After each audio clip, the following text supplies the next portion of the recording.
This is a bonus episode of the Rental Income Podcast. And now, Dan Lay. Interest rates have been rising, the stock market's been tanking, and a lot of people think that we're heading towards a recession.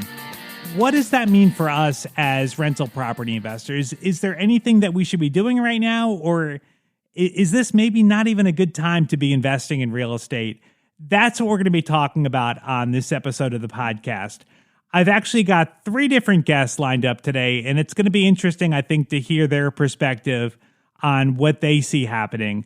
We're going to be talking to Caeli Ridge from Ridge Lending Group, who is a lender. We're going to be talking to Bill Kenny, who's a realtor, and we're going to be talking to David Olds, who's a wholesaler. All 3 guests also own rental properties, and I want to see what they see happening in the market and what they're doing right now. So let's take a really quick break. We'll thank our sponsors. We'll come right back and we'll talk to our first guest. I want to let you know about a really easy way to track your rental income and expenses. It's an accounting software custom made for rental property investors. It takes just seconds to enter an expense or to record that you collected rent. It makes tax time really easy. Just run a report and give it to your tax person and you are done. They're currently offering a free 30-day trial. There's no credit card required, so if you don't like it, there's nothing to cancel. You can learn more and sign up today at rentaltrial.com. That's rentaltrial, Trial, rentaltrial.com. Rental Income Podcast. Our first guest is Bill Kenny from Martinsburg, West Virginia. Bill is a realtor as well as an investor. So, Bill, tell us, you're out there in the market every day. How are things looking right now? Hey, Dan. Yeah, I'm actually starting to see things change a little bit. This is the first time in the last couple of months that I've seen inventory start to move back up. It's actually doubled year over year. For many months there or last couple of years, it had been going down and down. Same amount of homes are selling, but inventory starting to come back. Do you think this is all related to the rates going up? I do. I think it's, the rates are going up because inflation's been so bad. During COVID, they just threw so much money out there that's having effect on inflation. And so in order to fight inflation, they're moving the rates, and that's going to make it more expensive for homeowners. Okay. So, all right. So for purchases houses are taking longer to sell. What about rentals? Are rentals still moving pretty quickly? Yeah. I mean, honestly, there's still a lot of demand out there for homes and rentals, but I see the trend in homes starting to change a lot more. I think rentals will stay strong for the future. I really feel like they do. They're very low in inventory. And I feel like if you're not going to be able to buy, you're going to have to rent. So I feel like that market's going to stay strong. When you're talking to buyers and sellers, do they seem nervous or like that they're maybe putting off purchases, or do they feel confident that the market's going to be okay? I feel like the buyers that I'm working with are still trying to move because they know that rates are moving moving upwards. So they really want to get into something before they continue to go up and up and up. And I think sellers feel like this might be the end of the run. So I feel like both parties are motivated. Do you feel like that right now we're kind of in an interesting time where I feel like for the last couple of years, it was definitely good to be a seller, that you were selling and you kind of had a lot of power. But I feel like right now the market's kind of balanced where it's good to be a buyer and it's good to be a seller. Am I right? Yeah. Man, there's just so much uncertainty as to say whether that's true or not. I feel like we're definitely trending towards a buyer's market. We're not there yet. But I think, if you're an investor, you should always be buying, but you should, stick to your standards. I think you can always be a buyer and you can always win. No, but I really feel like we're in the beginning of that trend that trends back from seller's market to buyer's market. So what about you? Like, if you found a good deal today, would you buy it? Or we're consistently buying. We're working with motivated sellers, and we've got strategies on how we can disposition things. Maybe we'll move away more from flips and maybe move to wholesale mores and these things that we hold, like the owner finance deals and rentals and things like that. But we got to stick to our criteria. So we're always buyers. Yep. Now, do you think that at some point the interest rate almost doesn't matter if you get a good enough deal? That if you're looking at the cash flow and you can get a property cheap enough, the rate doesn't really matter. That's right. Yeah, because you're insulated. The deeper the discounts you get on it, you have more wiggle room. So it really comes down to good negotiations and buying right. But honestly, if you're going to be a buy and holder, you're going to do refinances, you got to be concerned about what that rate's going to be for your long-term payment. Speaking of rates, let's check in with Caeli Ridge from Ridge Lending Group. So, Caeli, what do you think? Are we heading towards some bad times? Is this going to be a repeat of 2008, 2009?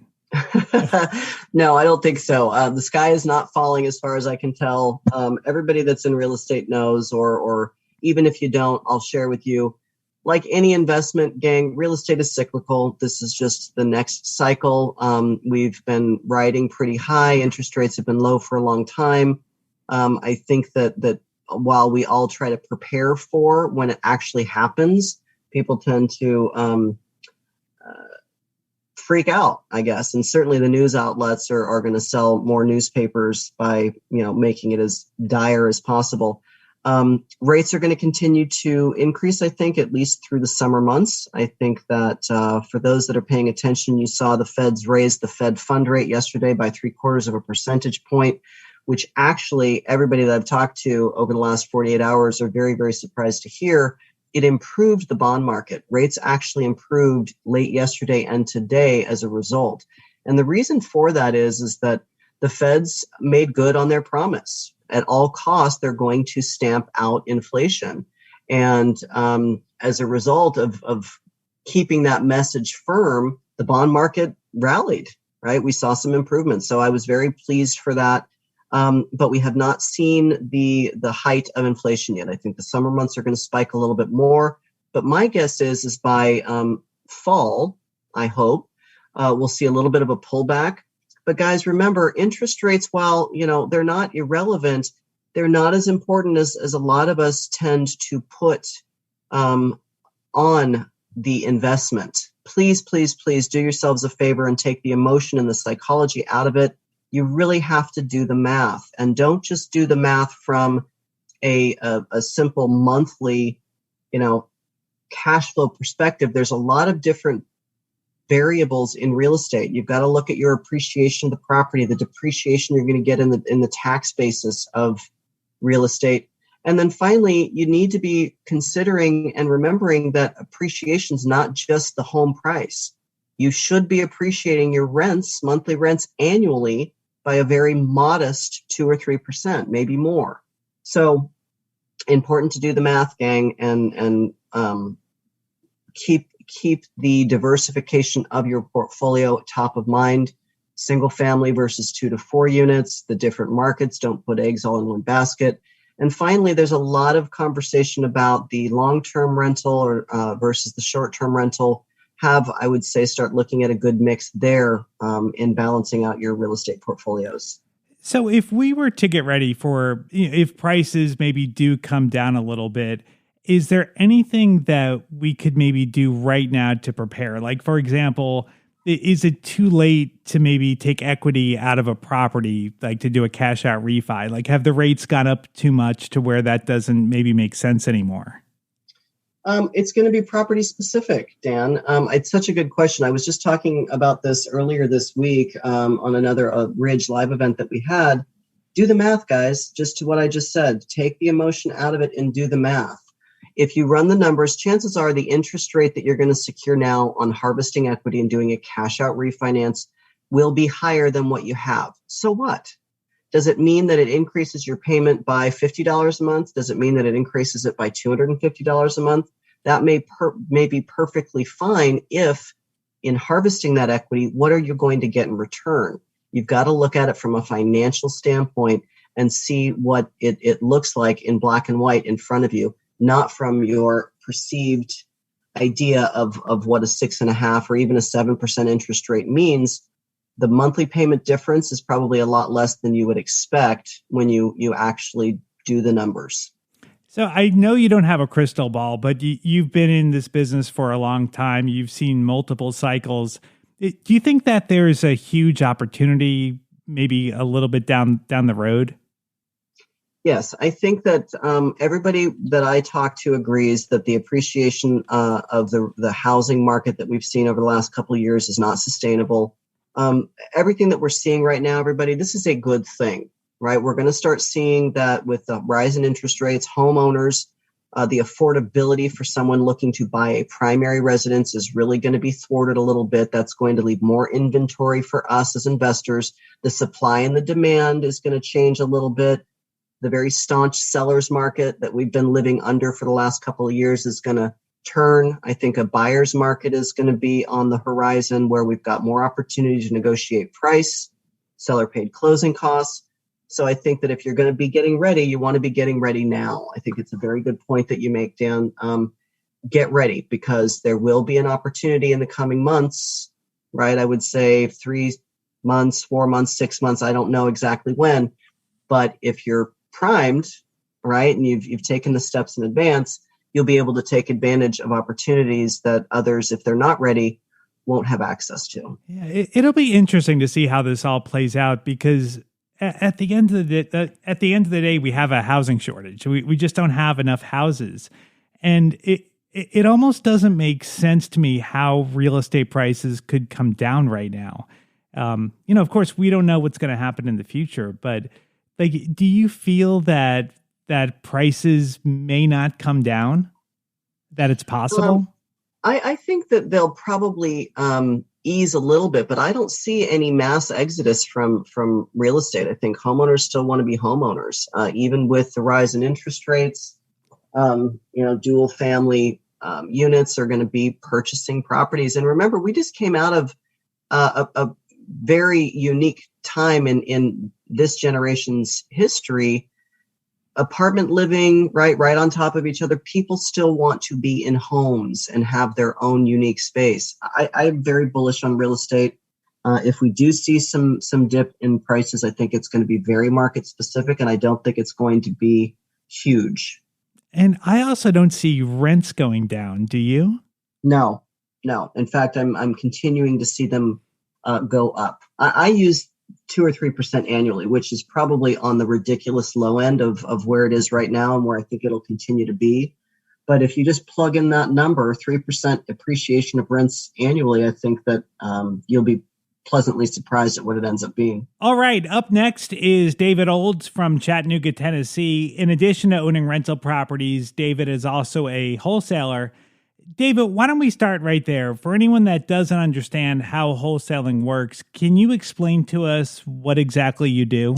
Yeah, wholesaling is a very simple concept. We're going out and we're really in just the marketing and sales business, but we're going out and we're looking for sellers who have some type of distress, people who basically are losing sleep tonight because of a problem, either a personal problem or a property, and selling that property solves the answer.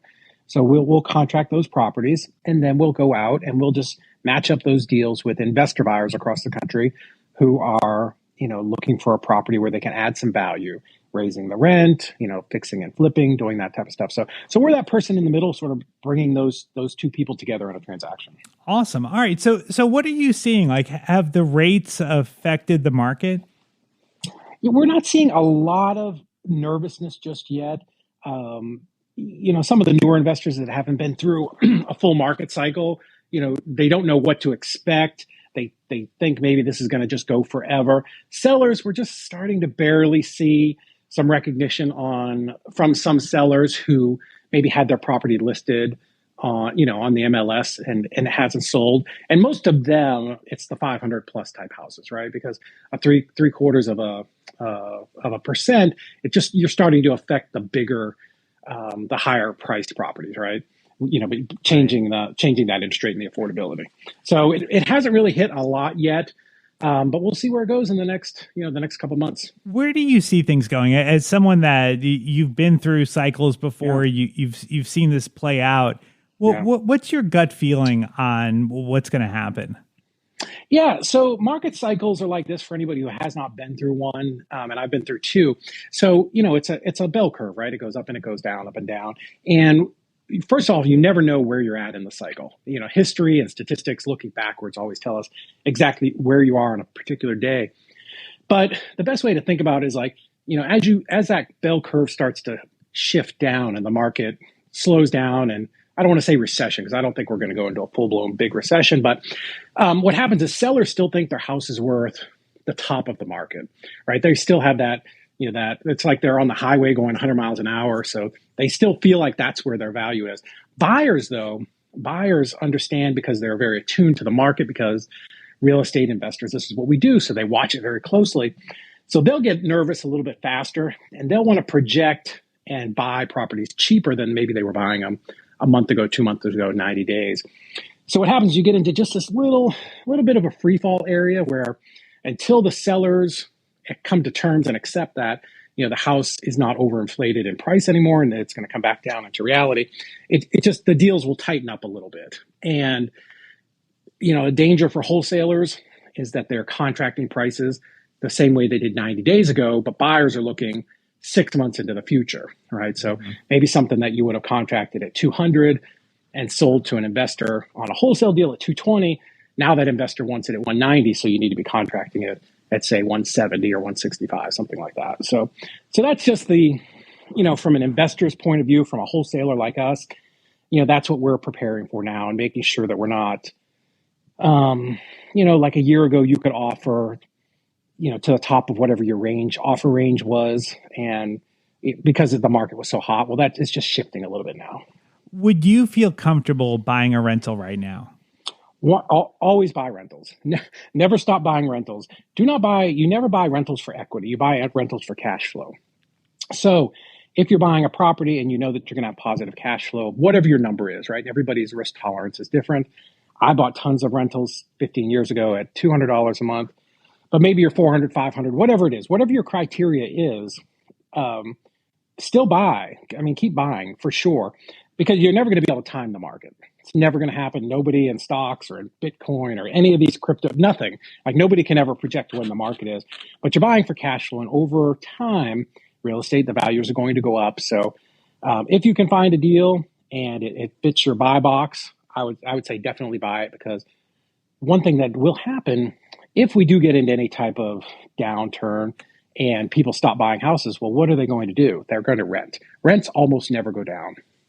Never. I mean, they're just not going to. Maybe there's a $50 swing, but in the last recession where houses dropped dramatically, like rents did not go down because people still had to live someplace. That's true. Rents generally don't go down. Well, David, thank you so much. I appreciate you taking the time to talk to us today.